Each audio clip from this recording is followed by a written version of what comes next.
Hello, hello, and welcome to RORs. What do they do and when should you bring them? Tomb Kings Edition. As per usual, this video will be mostly geared toward domination, though the information here can help in land battles and campaign as well. And additionally, as this is the Tomb King RORs, you can expect me to butcher the name of every single one. Anyway, let's get right into it.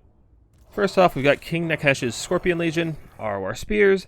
The main draw of these guys is to have, again, rank 9 stats, as they all do, and poison attacks. Basically, they're a little tankier spear unit, and can be very, very good for supporting things like Ushabti or your monsters fighting on top of them, as the poison does lower the damage output of whatever you're fighting, so it can be really nice to keep your monsters or your monsters' infantry alive a little bit longer. Other than that, if you just need a spear unit to hold the line a little bit longer than your normal spears, without upgrading all the way to Tomb Guard halberds, these guys are a pretty nice middle ground, as that poison, again, does help them stay alive a little longer. They also have about 25 extra armor, which does make them a little bit more durable. Next up, we got the Blessed Legion of Phak. I believe that's the literal translation. Anyway, they have a little extra range over the basic skeleton archers, and they have armor centering. Armor centering can be very, very useful for Tomb Kings, as most of their infantry, no, all of their infantry except the halberds, lack armor piercing. So it can be very, very useful to help support your infantry just by lowering the armor if they're fighting, whether they're fighting Saurus or Chaos Warriors or Dwarves, whatever it is, lowering that armor a little bit to make up for the low AP values on your entire roster.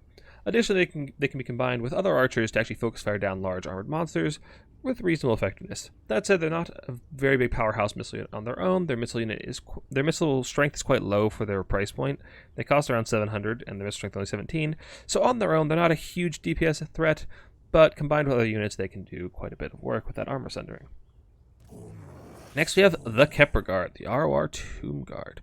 So compared to the basic ones, they drop their shields, but they gain an extra sword, so they're dual sword infantry. Gain a little bit of armor, magic attacks, and bonus versus infantry, as well as regeneration. And let me tell you, regeneration from these bad boys keeps them fighting for a very long time. Once they get low model count, that regeneration becomes that much more meaningful, because your opponent will struggle to DPS against low model count infantry. Once they're down to 30 models, they'll keep going for a very, very long time. Keep those few models topped up, and then the Realm of Souls will actually go and resurrect any more models. So they'll stay in the fight so much longer than any other infantry unit you have. And on top of that, they're just a powerhouse when it comes to killing enemy infantry.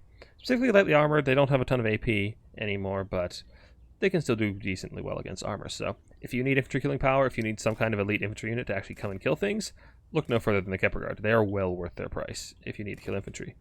Especially against factions like Norska with their Berserkers, or maybe the Warriors of Chaos, though they're a little heavily armored. Or, let's see, maybe Beastmen. A lot of infantry to choose through there, potentially. Yeah, if you need to kill a lot of infantry, look no further. Next, we have the Eyes of the Desert, ROR Sepulchral Stalkers. They don't actually get a whole lot for being ROR. They get poison attacks and 20% missile resist, which is actually quite helpful. Being a quick anti-large construct with a shooting attack means the only real threat to you is missiles. If enemy infantry comes at you, you can walk away. If enemy large comes at you, well, you're a halberd construct. You're more than happy to fight them. So really, missiles are the biggest threat to them. So having a little bit of missile resist can be quite nice. As well as the poison can do quite well, help support your other units. And since they are typically used as a peeling unit, they're meant to be they're usually used as a sweeper to protect your backline from enemy cav and such. And their shooting is very high burst impact to actually do that. Having that poison on a unit that's going to be protecting your backline can be quite nice to actually slow down the damage output of whatever's diving your backline, and keep your own backline alive a little bit longer. So they're definitely a very, very strong choice, and I almost always see them taken over the regular Sepulchral Stalker. They have a very strong pick, even just for their rank 9 stats. Their stats start out pretty low, so having those extra rank 9 stats is really huge on these guys. Next, we have the Sphinx of Usekhep. I think that's how it's pronounced. This guy is a Chad among anti-large duelist monsters.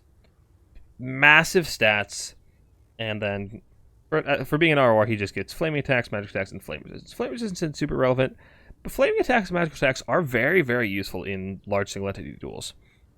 Flaming attacks obviously reduce healing, and healing is very prevalent when it comes to those big single entities. Think Be'lakor, Kugath, Help and Abomination, something like that. Very, very useful, as well as physical resistance can also be quite common in those big monsters, or heroes. A lot of heroes have all those different extra abilities, giving things like physical resist. To be able to cut through that can actually be very, very useful. This guy will trade up into pretty much any other big monster, so he's a very, very strong duelist. If you need to kill some kind of big monster, this is your boy. And last but not least, we have the Chosen of the Gods, the ROR Ushabti Great Bows. I saved these guys for last because the distinction between the regular one and the ROR is something that a lot of people get wrong, even higher level players. And I want to take a minute to talk about it. So, the big difference between these guys and the basic ones, if you look at their stat card, it's just armor sundering. But what the stat card doesn't tell you is that they also have a different projectile type. So, if we take a look, they have, come on, shoot for me. Come on, you can do it. Oh, I'm paused. They have a spread shot. When their missiles get close, they split into multiple little projectiles, and basically it's a shotgun burst at long range. Whereas the basic one, it's just a normal projectile. Just a normal shot, goes in, has a little bit of splash damage, and does all right. The reason this is so important is because it changes what their ideal target is. The regular Ushabti Great Bow excel at killing low model count units. Single entities, chariots, they can do alright in the cav, those kinds of things. The Chosen of the Gods really, really devastate multi-entity units. They do well into clusters of infantry or high model count cav, skirmish cav, light cav, anything like that.